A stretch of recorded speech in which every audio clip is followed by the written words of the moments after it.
Mifni b'inkwit internu b'sejħiet kontinwi biex jikkonsidra l-pożizzjoni tiegħu fit-tmexxija tal-partit, il-kap tal-Partit Nazzjonalista Adrian Delija attakka attivisti fil-partit li naqsu milli jiddikjaraw l-appoġġ tagħhom fil-konfront tiegħu. Fl-aħħar jiem, il-Kumitati Sezzjonali tal-Partit Nazzjonalista ġew imġiela jiddikjaraw l-appoġġ tagħhom lil Delija. Fost dawk li rrifjutaw votaw kontrih kien hemm il-membri fih dan il-Kumitat Sezzjonali ta' Taslima li skont Delija ma jagħmlux parti mill-Partit Nazzjonalista.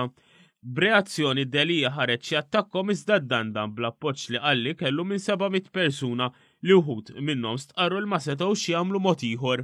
90% ta' dawk li verament huma l-Partit Nazzjonalista, il-fuq minn 700 persuna il-grassroots tagħna illi għardar boħra minn rajhom u rew appoġġ meta derilhom.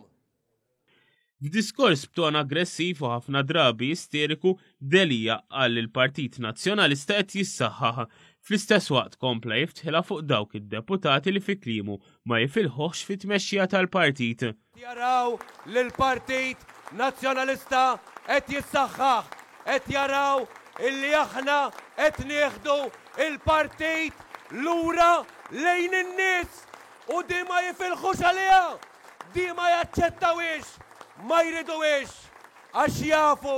Waqt li reġgħet spikkat in-nuqqas tal-maġġoranza tad-deputati nazzjonalisti, Delija reġa' għażel li jindirizza lill-attivisti imdawwar bid-deputati li tawh l-appoġġ biex ħatmun tal-partit. Hawnhekk sostna li l-attakki li qed isirulu minn ġewwa huma attakki fuq il-Partit Nazzjonalista. Il-Partit Nazzjonalista tistgħu tattakkawh, tistgħu tassedjaw, imma mintom ħadd kisruh qatt la minn barra, la minn ġenb, la minn ġewwa, minn imkien għax il-Partit Nazzjonalista mhux jien, mhux daw. Bilan li n-nies ta' Busuttil ma jsirux kontrih, Delija huwa għall-aġenda ta' Simon Busuttil u mfexx f'negattività kontra l-ħidma tal-gvern li fl-aħħar snin kompli tittejjeb il-livell tal-għajxin tal-familji. Il-gvern mhuwiex qed jippjana.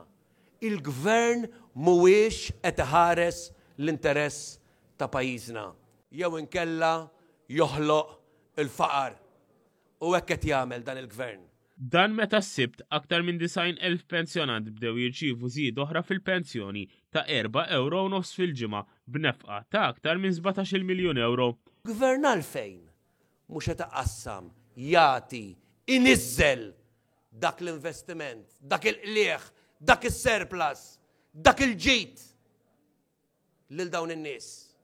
Għax ma jimpurtax, għax mhux veru, għax qed jikdeb, għax insihom. B'reazzjoni, il-Partit Laburista innota l-attakk ta' Delija fuq in-negozji u n-negozjanti Maltin bl-istess stil bħal kap ta' qablu.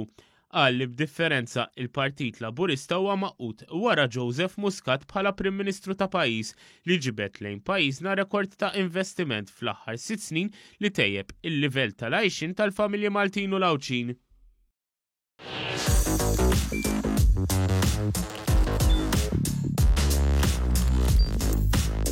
idħol fuq one.com.